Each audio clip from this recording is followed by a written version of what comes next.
지난 영상에서는 청일전쟁에 대해서 다루었습니다. 일본은 청일전쟁에서 승리했고 시모노세키 조약을 통해 요동반도와 대만섬을 얻게 됩니다. 물론 천문학적인 배상금은 말할 것도 없었죠. 이 전쟁은 오랜 시간 자신들이 세상의 중심이라 여겼던 중국이 속수무책으로 당해버린 커다란 사건이었고, 점점 동아시아의 질서는 근대화에 성공한 일본 중심으로 재편되어 가고 있었습니다. 그런데 요동반도가 일본에 넘어간 것을 못마땅하게 여기던 국가가 있었으니 그것은 바로 러시아 제국입니다. 러시아는 서구 열강의 일원 중 하나로 동아시아에서 그들의 세를 확대하고자 했는데요. 그렇다면 오늘 영상에서는 왜 러시아가 극동아시아로 진출하려 했는지, 그 과정에서 아시아의 새로운 강자로 부상한 일본과는 왜 부딪힐 수밖에 없었는지, 그리고 두 국가 사이의 전쟁 이후 동아시아의 판세는 어떻게 바뀌어갔으며 그 앞에 놓여있던 조선은 어떤 운명을 맞이하게 되었는지 오늘 영상 주제인 러일전쟁 편을 통해 모두 알아보도록 하겠습니다.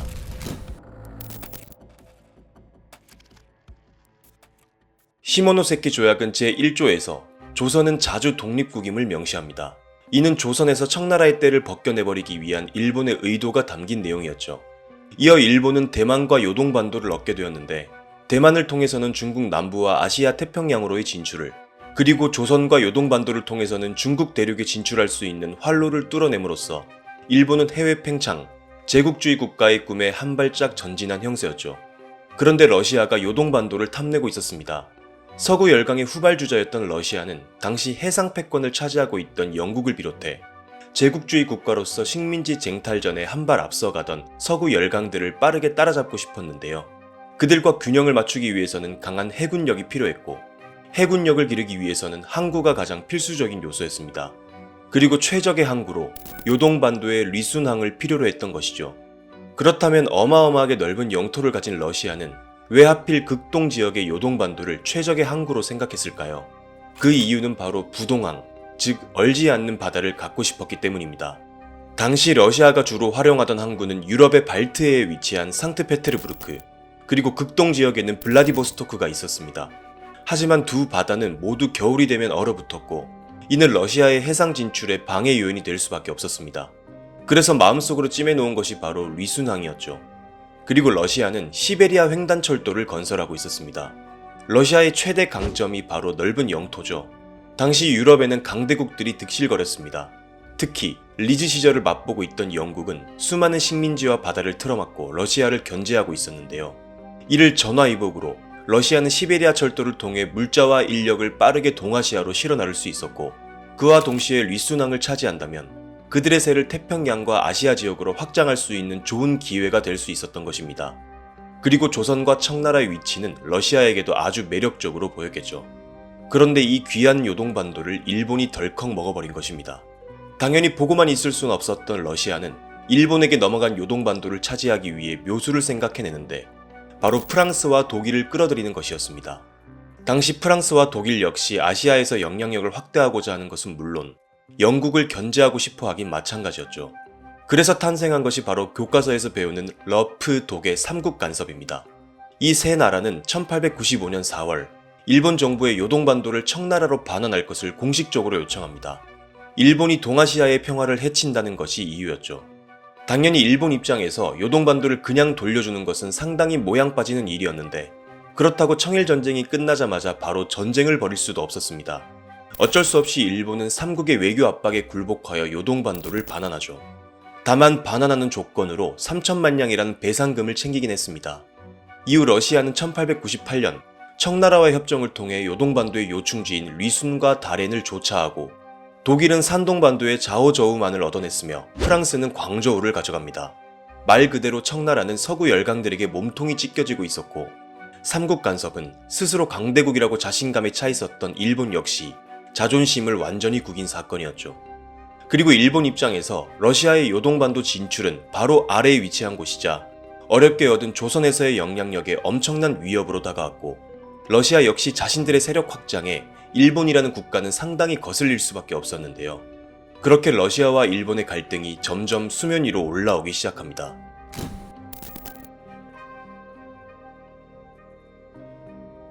삼국 간섭이 있기 약 4년 전인 1891년, 당시 황태자였던 러시아의 니콜라이 2세가 일본에 방문한 적이 있었습니다. 그런데 니콜라이가 시가현 오스를 방문하고 있었을 때 경비를 담당하는 일본 경찰 쓰다 산조가 니콜라이를 칼로 내려친 사건이 발생합니다. 오스 사건이라고 부르는 사건인데 황태자의 해외 순방이라는 외교적으로 상당히 중요한 행사에서도 이러한 사건이 일어날 만큼 당시 러시아의 동아시아 진출 행보에 일본이 얼마나 큰 적대감을 갖고 있었는지 알 수 있는 사건이죠. 거기에 더해 1895년 발생한 삼국 간섭으로 인해 일본의 러시아에 대한 감정은 최악으로 치닫고 있었죠. 이때 조선의 왕은 고종, 그리고 실질적인 권력은 명성황후와 그녀의 친족들이 쥐고 있었는데 그들은 삼국 간섭으로 일본의 힘이 눌리는 것을 목격하자 일본을 견제할 수 있는 국가로 러시아를 선택했고 친일 내각을 친러 내각으로 교체합니다. 당시 친러 내각의 주요 인물로 이완용이 있었는데 그는 정동파의 일원으로서 친미, 친러 성향을 보인 인물이었다가 훗날 친일로 돌아서게 되죠. 이렇게 러시아의 영향력이 조선까지 직접적으로 미치며 일본의 세가 위축되자 일본은 이 세상에 없던 희대의 사건을 기획하는데 바로 여우사냥, 즉 친러 내각의 중심축 명성황후를 없애버리는 것이었습니다. 그리고 1895년 10월 결국 을미사변이라고 부르는 사건이 발생하죠.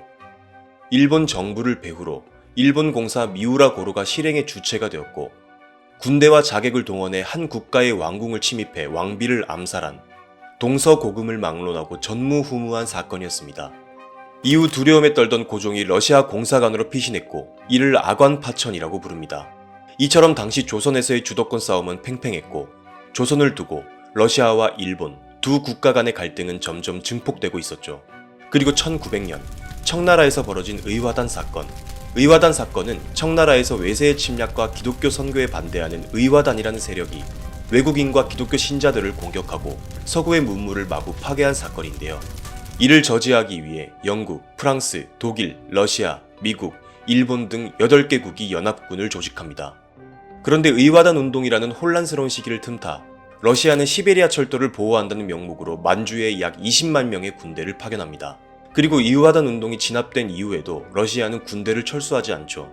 이는 당연히 일본에게 엄청난 위협으로 다가왔는데 러시아의 만주 점령과 세력 확대를 못마땅하게 여기던 또 다른 열강이 있었으니 바로 영국입니다. 그리고 1902년 러시아의 세력 확장이 싫었던 영국과 일본 두 국가는 영일 동맹을 맺음으로써 힘을 합치게 됩니다. 영일 동맹의 주된 내용을 살펴보면 영국과 일본은 청나라와 한국의 독립을 승인한다. 영국은 청나라에, 일본은 한국에 각각 이권을 갖고 있는데 제3국으로부터 이익이 침해될 때는 필요한 조치를 취한다 라고 명시되어 있었죠. 청나라는 영국 거, 조선은 일본의 것이니 다른 나라는 건드리지 말란 뜻이었습니다. 그리고 미국 역시 태평양 지역과 동아시아에서의 영향력을 확대하고 싶어 했고 러시아의 확장을 견제하기 위해 영국과 같이 일본을 지원하기 시작합니다. 이로써 일본은 영국과 미국이라는 든든한 지원군을 등에 업었고 본격적으로 러시아, 즉 서구 열강과의 전쟁이라는 이전까지는 결코 상상하기 어려웠던 일을 준비하기 시작합니다.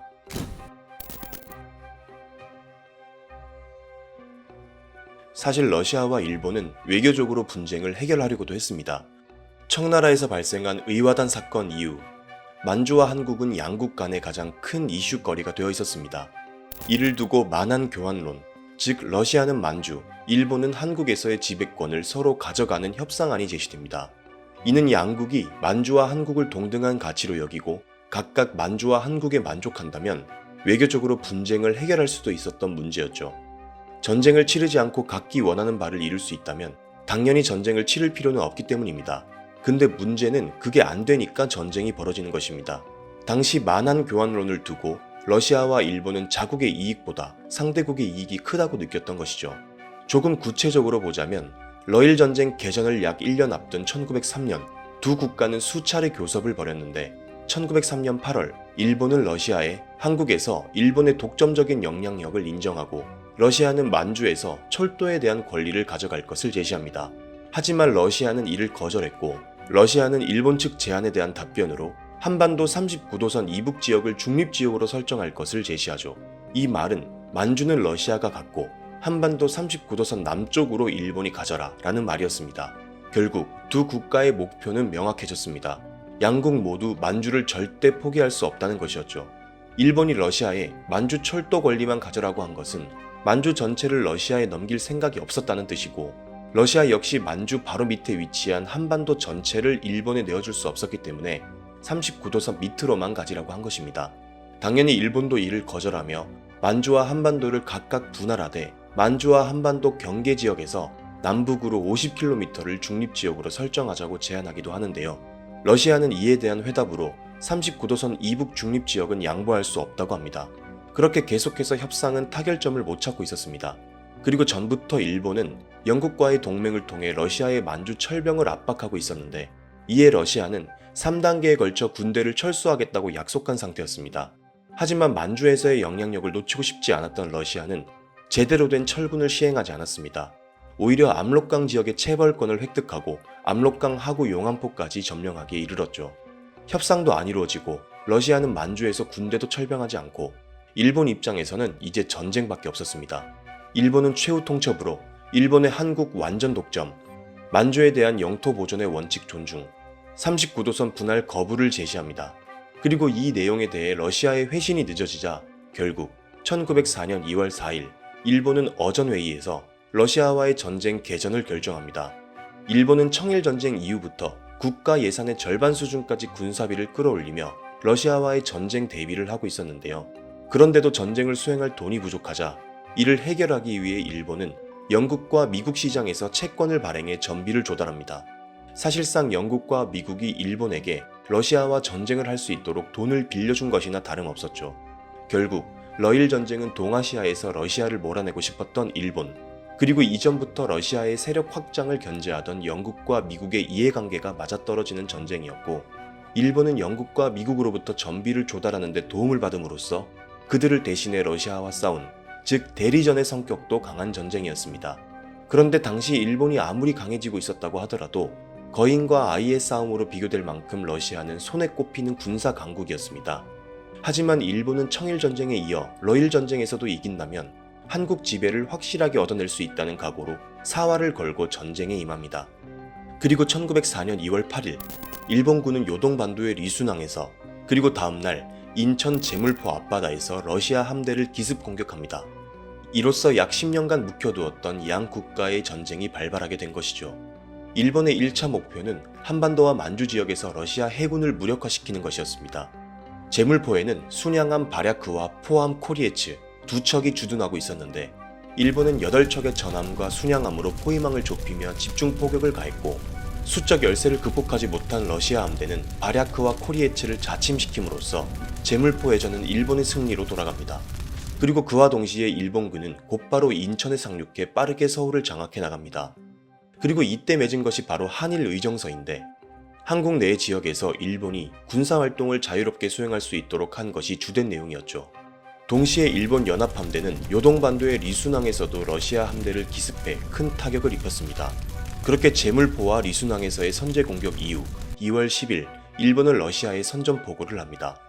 러시아 함대를 일시적으로 무력화한 일본은 1904년 8월 리순항을 봉쇄하고 리순 공방전을 벌이기 시작합니다. 총 20만 명의 병력을 투입해 5만여 명의 러시아 수비대를 포위한 것이죠. 당시 리순항은 주변이 산으로 둘러싸여 있고 항구 입구도 좁은 천혜의 요새였습니다. 러시아군은 해안선 9km를 포함한 총 29km에 달하는 리순 요새 방어 라인을 구축합니다. 그리고 거기서 퍼붓는 기관총 세례로 인해 일본군의 리순 공략은 상당히 어려웠는데요. 일본은 노기 마레스케가 이끄는 육군으로 203 고지를 향해 무차별 돌격을 이어갔고, 203 고지전에서만 일본군 6만여 명이 사망했는데, 노기 마레스케가 산의 형태를 몇 번이나 바꾸었고 철렬히 산으로 뒤덮었다 라고 얘기할 정도로 잔혹한 전투였습니다. 결국 치열한 전투 끝에 일본군은 1904년 12월 203 고지를 점령했고 이듬해 1월 2일 리순을 차지합니다. 무려 209일의 전투 끝에 리순을 점령한 것이죠. 참고로 노기 마레스케는 1912년 메이지 천황이 죽은 후 할복으로 생을 마감합니다. 그렇게 리순 공방전으로 인해 일본은 러시아 태평양 함대의 주둔지를 제거하는 엄청난 성과를 거둡니다. 그리고 1905년 2월 러일 전쟁 중 가장 규모가 컸던 봉천 전투가 벌어집니다.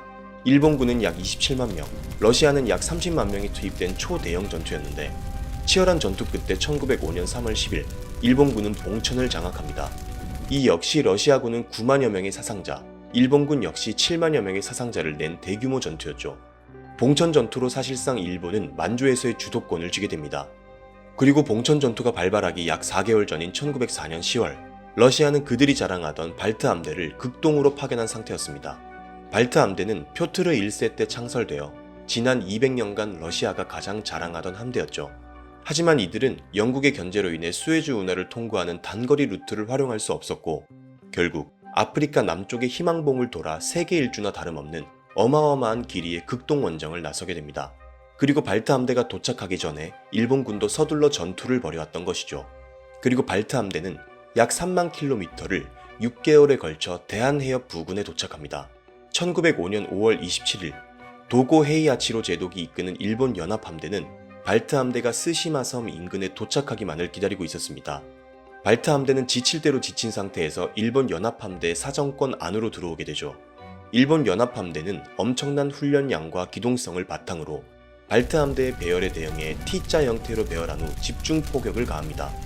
그로 인해 발트 함대는 38척의 함선 중 21척을 잃었으며 대부분의 병력이 사망하거나 포로로 잡히게 될 정도로 일본의 일방적인 승리였죠. 이러한 대승으로 인해 스시마 해전은 지금까지도 일본인들이 가장 자랑스러워하는 전투 중 하나로도 꼽힙니다. 그리고 스시마 해전을 끝으로 사실상 전쟁의 승패는 결정이 나게 됩니다. 주요 전투들에서 일본이 승리하긴 했지만 사실 러일 전쟁은 양국 모두에게 엄청난 피해를 입힌 전쟁이었습니다. 사상자 수도 너무 많았고 전쟁을 수행할 돈도 부족했죠. 일본 입장에서는 무려 100만여 명의 병력이 투입되어 당시 일본 1년 예산의 7배에 달하는 18억엔의 전비가 사용되었습니다. 그리고 일본군의 사망자는 8만여 명으로 청일전쟁의 사망자 수보다 무려 10배가 많았죠. 일본 역시 전쟁의 승기는 잡았으나 더 이상 전쟁을 지속할 힘은 없었던 것입니다. 결국 일본이 먼저 미국의 시어도어 루스벨트 대통령에게 중재를 부탁합니다. 그리고 1905년 9월 5일 미국 포츠머스에서 러일 양국 간의 조약이 맺어지는데 그것이 바로 포츠머스 조약입니다. 일본은 포츠머스 회담에서 청일전쟁 때처럼 러시아에 배상금을 요구했으나 러시아는 항복한 것이 아니기 때문에 배상금을 줄 수 없다고 버티죠. 결국 일본은 러시아로부터 배상금을 받을 순 없었지만 사할린 섬 남부를 할양받았고 그 중요했던 만주에서 러시아가 완전히 손을 떼게 하는 결과를 냈습니다. 그리고 일본은 리순왕과 다레낭을 조차하면서 삼국 간섭으로 반환했던 요동반도를 다시 차지하게 됩니다. 그리고 포츠머스 조약으로 러시아는 일본의 한국 지배권을 인정합니다. 이는 연이어 1905년 을사늑약, 1910년 한일 병합으로 이어지게 되죠.